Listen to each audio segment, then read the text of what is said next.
Igbo Bibo. Ụmụnne m, iwe registered nurse. Ọ ga-agala mgbe a ga-asị ma ọ na-awụ nọọsụ na ị gaghị abụ uru n'obodo a. Ụmụnne m, ọ ga-agala mgbe a na-asị if ma ọ na-awụghị health care na ị gaghị enwe a living n'obodo a. Ị gaghị akwụli bill, ị gaghị elekọta ụmụ gị, ị gaghị eme ihe. Ụmụnne m, ihe m ji ekwu ihe mmadụ abụọ anọghị ọ mee nọọsụ enwe nọọsụ akwụsịrị m nọọsụ n'ike m kemgbe 2020 mgbe m hụrụ this digital business. Here my mentee am kpọbatara na business a o were registered nurse too. Ịma ihe mere nọ last year ya were resignation letter nye boss ya sọrọ ngwo.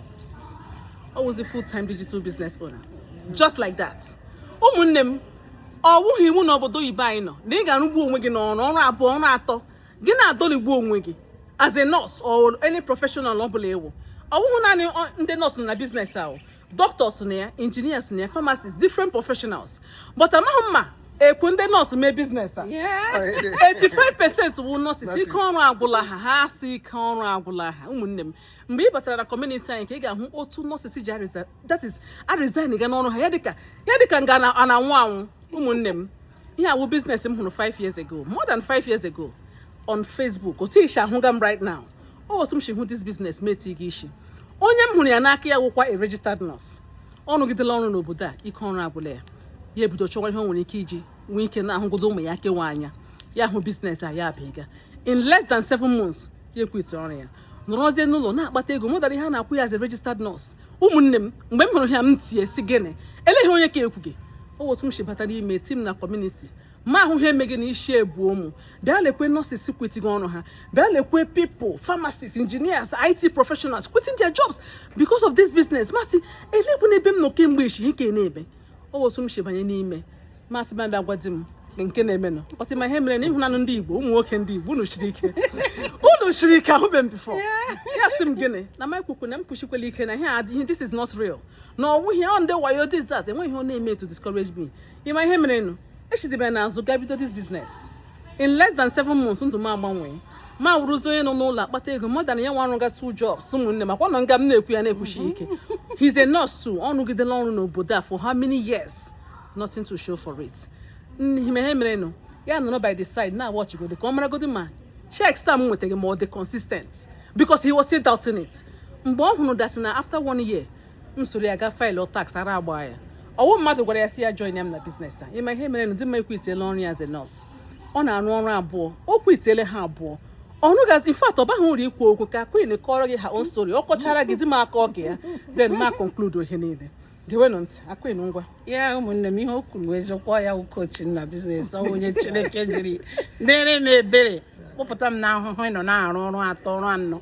Ana m arụ atọ 16 hours every day.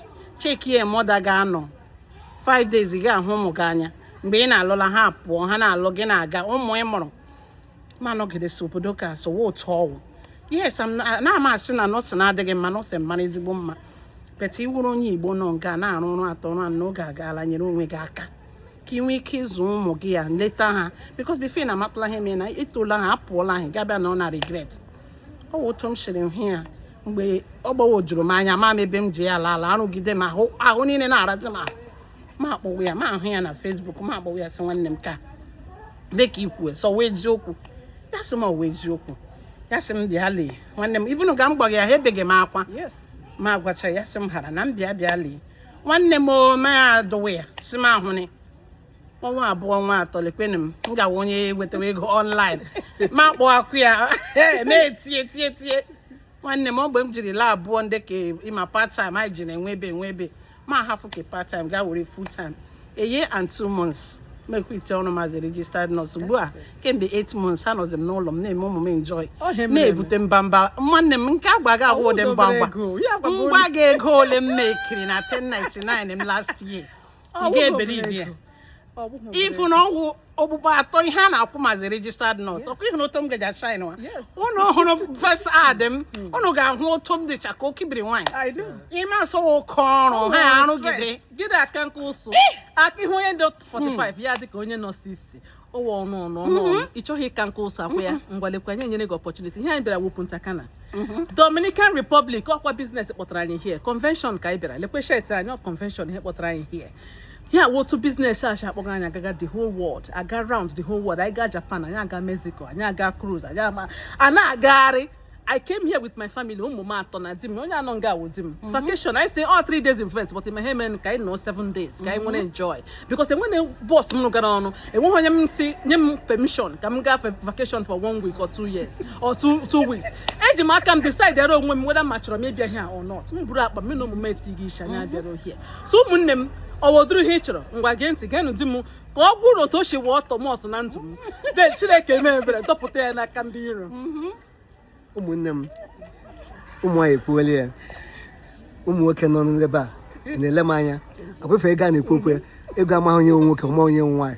Yes, ụmụ the highest Thomas, the greatest Thomas a na-ekwu okwu because ịma ihe mere ụmụ ihe social media na-agbagwoju m anya abịa ibe abụm na ase weta onye because anyị nwa share ala Igbo wee bata Nigeria ihe na-akpọ mmụọ ememe na mụ amaghị ihe maka abigo m obodo Igbo for years ọ na ntị ka m na-anụ abịa sị nọ nka ọ social media enwe akwam nwe efe ihe nke nwere gị nwe efe social media onye na-arụ ọrụ ebo a na-apụ early in the morning wee bata n'abalị elebe m nwere time fese mgbe nwunye m gwa maka business a ajụ m sị biko ikwutekwa ụmụ ihe social even ịtụ ya ụlọ ama bama na gị ihe mechie ọnụ ya chizie n'azụ wee banye ya ụmụnne m mgbe m fụzi ego mgbadamba ego ọ na-ebute ndị ụmụ m anya one day m sị ka m mee onwe m ka m jee nwee courage ka m jee gwa ya obi adịkwa mba mgbasịkwa nkịtị dọta dị m mechekwa ihe ka m tụọ ya gwa ya na m chọrọ ibido biznes obi amapụ m mgbasịkwa nkịtị m megidekwara ihe ahụ m sị mba gịdị gị ya nke a ọkwa nwaanyị m nọ n'alụ dị ya m gakwuru ya si nne achọ m ịfụ biznes a achọ m ịfụ ka biznes a dị ya sị mba m rụọ ọrụ ahụ na m sị biko mgbe m metezi mba eze biznes a nwanne m ndụ m agbanwụọ nwanne m nwaanyị kwuche ifu ka ọ bụ na ịma m bifo ifu ka m dị ndụ ka lakpa ifu oge a m nọ na nrọ mfụ onwe m n'obodo ndị ọzọ mmalite ya bụ na nrọ betile ya kịta magazi ụwa niile wụta tv n'ime netin ahụzi m onye m na-arụziri ọrụ kpaka m nwanne m ihe m na-agwa nke bezo fọ mụọ ime bizines a bụ ọsọ ji emebi ya maka m Thomas afọ n'anya ekwe ọwụ ihe a na-ekwu chọọ afọ m n'anya m kwekwa m ji wee banye ya ka ụmụnne m kwucha Enụla n'oye Uncle Thomas kwuru. My people, Agụ nwoke, if Agụ nwoke can do this business, you too can do it. Afanwe Elizabeth, mụ ajoinere business at 2 years now. O change ogbanwe ndụ m just like Agụ nwoke ya na nwunye ya ma Queen. So ndị banyị ha ekwuchala ihe m kwesịrị ikwu. Asị he who have ears let him hear. Biko no. Click that button. Ka ezi gị ụzọ because business nwere the power and the potential changing the game. I'm telling you. Yes. When yours I get cool. We want to see you on the inside. Makandana na hanibu ka ijiri kwe pigeon step boya. Pigeon biko no. So me I not be Igbo person but I be worry. Worry and Igbo will be family. Right? South. And we not dey carry last. We not dey carry last. Me I be mom of 3. Yes. Okay? They born me now village now they born me but this baby girl when you see like this so now the lifestyle when it be say I won't live when I small right from when I small now I don't they envision say I go live this life so when I come this obodo Igbo I not sit down because I know where they go you understand so I begin they find even though say I get better job when they pay me 6 figure I know say by the time government collect tax, the remaining thing when remain for this I'm an IT project manager. Yes. Okay, a senior IT project manager. They collect better money, but by the time government tax, they live for Toronto. By the time they tax them, the thing when they remain, they reach anything. So for paper, everything they look good. You understand? But the reality now paycheck to picture, now the same story. So now I begin the search, say, more way go must stay. Now I see this business. I see this business as a sharp worry babe. I say, I go pull head, do all die and I die. You understand? Because from beginning, to be true, to be honest with you, for the beginning, I don't believe say the thing better thing. I feel say na that kind of thing when go choke you. Yes. But as I enter, I say all die and I die. Either we die or we win. As you see, they work. So as I enter.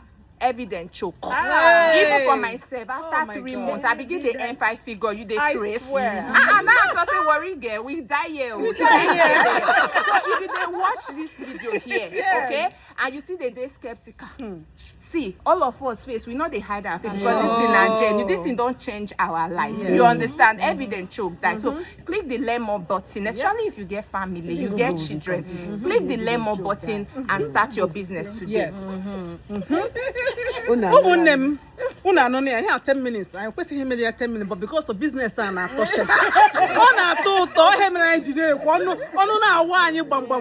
we are passionate about it. You want to know more about the business? Our number is there. Any number you see, call. Click on the learn more button, the message button. Reach out to us. We will guide you. I kuziregi here no name from online now, but as we go. Say last year, 500K come for last year. Annual, and I kushike. That is here all my life. Elizabeth who glasses. You want make more than 300 as well. So yeah, we will do here. We hope to see you on the inside. Day one.